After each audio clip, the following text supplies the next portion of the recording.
কবি সন্দীপন বেরার নদী এঁকেছি পোস্টকার্ডে কাব্যগ্রন্থ। এই কাব্যগ্রন্থের একটি কবিতা পাঠ করছি। প্রাণ চেতনা।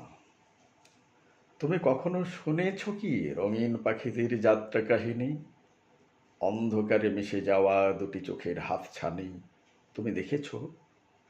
উঠন্ত পাহাড়ের শেষ সীমানায় কারা খেলা করে। ছুটে এলাম বহুদূর থেকে তোমাকে জানাতে সে কথা।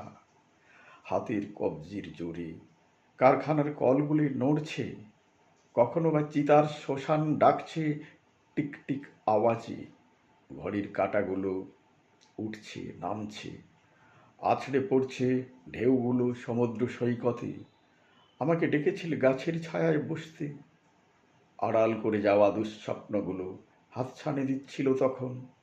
তোমার জাল বোনা শেষ হয়নি, জানালার ফাঁক দিয়ে দেখা যাচ্ছিল নিভন্ত আলো। ঢেকে যাচ্ছিল সোনালি রোদে একগুচ্ছ রঙিন তারা। পাতা ঝরার আওয়াজ শুনতে শুনতে কেঁপে গিয়েছিল বাতাসের বুক। কোনো দিনও কি তুমি দেখোনি লাল গোলাপ ফুটেছিল কি আশা নিয়ে, জীবন্ত লাশ হয়ে তার ঘরে ফেরা? তুমি কখনো লিখেছ কি দুপুরবেলার সূর্য কাহিনী? কখনো পড়েছ কি আঁধারবেলার নিয়তি কথা?